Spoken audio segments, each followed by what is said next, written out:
black. Yun daw yung nangyari in the beginning, walang ilaw kahit ano. Pero nandun daw si God. Meron daw plano si God. Since siya ang God natin, kaya niya daw palitawin ang mga bagay ng pagsasalita lang. Kunwari, halimbawa, sabi ni God, let there be a roller coaster, tapos biglang bigla na lang may roller coaster na mabubuo sa harap. Ganun ka-powerful ang salita ni God. So, day 1 na tayo, okay? So, in the middle of nothing, God said, let there be light. Ano yung sabi ni God sa ikaunang araw? Let there be light. So, meron ng liwanag. Bigla liwanag yung, di ba, brown out. Tapos, di ba, ano yung napipil natin kapag ang tagal-tagal na brown out tapos bigla na lang nag-switch yung ilaw? Di ba masaya na tayo kasi may internet na? Makakapaglaro na tayo ng Roblox.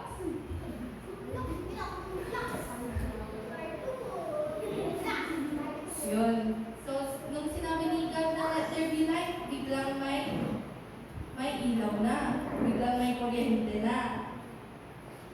He separated light from darkness. Tinawag niya ang light na day or umaga at ang dark night or gabi. Ang night daw ang pinakaunang gawa ni God. Next, God said, let there be sky. Gumawa si God ng napakalaking space sa ibabaw ng tubig at tinawag tong sky. Yung nakikita nating ulap, yun yung next na ginawa niya. Tapos, tinipon-tipon niya ang mga tubig at tinawag niya itong sea or dagat. Sineparate niya ito sa lupa na tinatawag niyang land. God called it all good. Yung creation niya daw na yun, tinawag niyang good. Paano yung, sabihin niyo nga, good? Good. Good. Sa creation niya daw yun, tinawag niya yung good. Pero hindi pa daw tapos si God. Lahat daw ng lupa ay empty pa daw. Wala pang kapuno-puno, wala pang ka-flowers. Okay. Ulitin nga natin, sa unang araw, anong ginawa ni God? Sabi niya, let there be light. So, ang unang araw ang ginawa niya ay light. Pangalawa, sabi niya, let there be sky. Ang second niya ginawa ay ulap. Ulap yung pangalawa. Pangatlong araw na. God said, let dry land appear. So the waters gathered and earth and sea popped up. Then God made plants. Lahat daw ng trees. Plants, flowers, roses, sunflowers. Kasama rin yung broccoli at apple. Sino kumakain dito ng broccoli? Sure? Yan yung healthy na gulay. Ulit nga, yung ginawa ni God sa pangatlong araw, ginawa niya ang mga puno, mga plants, lahat daw ng mga flowers. Tinignan lahat daw ni God yung mga ginawa niyang puno, mga flowers, at tinawag niya itong good. Then, sa pang-apat na araw, sabi ni God, let there be lights in the sky. So, ginawa niya daw yung araw, tapos yung moon, tapos yung stars sa pang-apat na araw. Sinabi din ni God na ito daw ay good. Pang-limang araw na tayo.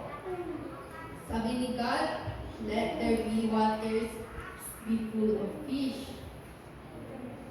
So yung dagat daw na walang sea creatures, pinuno niya daw ng fish, ng whales, and sharks, mga pusit, at iba-iba pang sea creatures. Tapos sabi niya, let birds fly in the sky. Tapos, lahat daw ng mga birds makikita na natin sa sky. So sa day 5, ano yung ginawa ni God sa day 5? Ginawa niya yung fish at birds. Day 5 yun, ha? At tinignan niya daw itong mga sea creatures plus birds. Sabi niya sa mga fish at sa mga birds, tinawag niya ito good. Pero hindi pa tapos si God. He said, let's make people in our image. Kaya ginawa ni God ang first man and woman with his own loving hands. Sino kaya yun? Yung first man and first woman? Sino? Bianca. Sino? Si Eva at si Adam. Or sa English, Adam and Eve.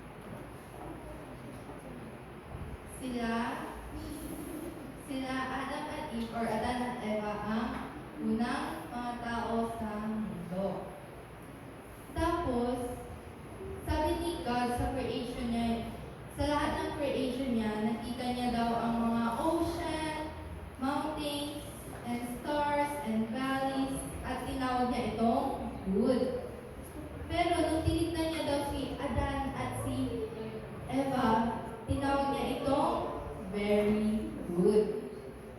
So, ano ulit yung ginawa niya sa day 6? Ginawa niya ang mga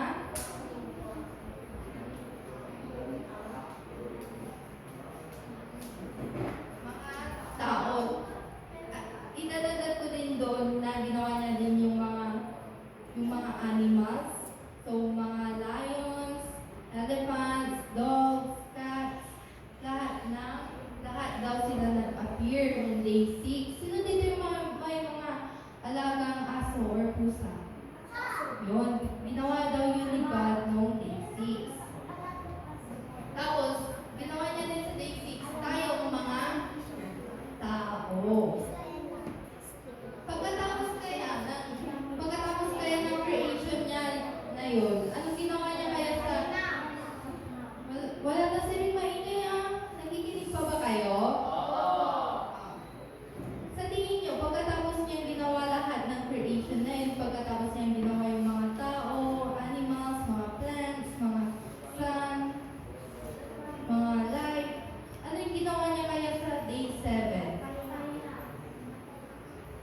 Si Aya, anong ginawa niya kaya sa day 7? Sigaw. Nagpahinga? Tignan natin. After everything was created, light, sky, land, plants, animals, and people, God looked at it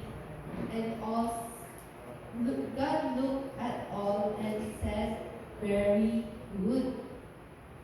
Tapos on the 7th day, God rested. Nagpahinga si God, hindi dahil pagod na siya, pero para ipakita sa atin kung gaano ka-importante ang pagpapahinga. Kayo, kapag, di ba yung after ng week sa school nyo, anong ginagawa niyo sa Saturday? Di ba nagpapahinga din kayo? Rest day nyo? So, sino dito ang makakapagbigay ng mga ginawa ni God hanggang day 1 to day 7 in order? I-recall nga natin. Okay, so, on the first day, ginawa niya ang liwanag at ang katiliman, light and darkness. Second, ginawa niya ang sky and seas. Third, plants, trees, and flowers. Yung mga puno, mga flowers, yung mga roses,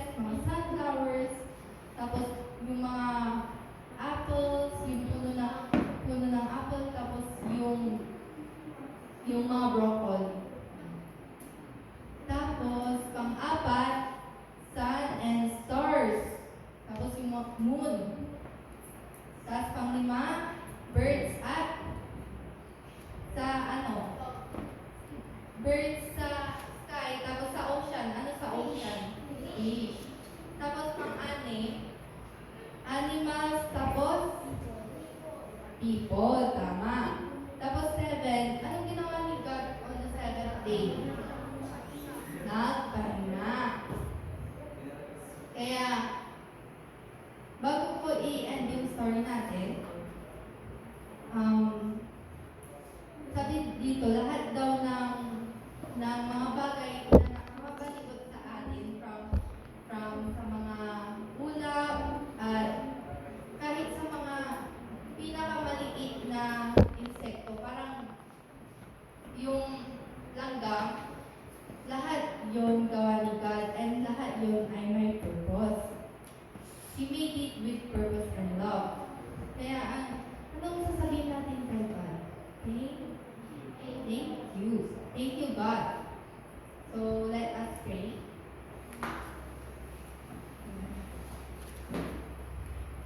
Sabayan niyo ako Thank you, Lord. Thank you, Lord, For making everything for making everything and making us too. and making us good. Amen. Amen. 1, 2, 3, go. 1 and 2 and 1, 2, 3, 4, 5, 6.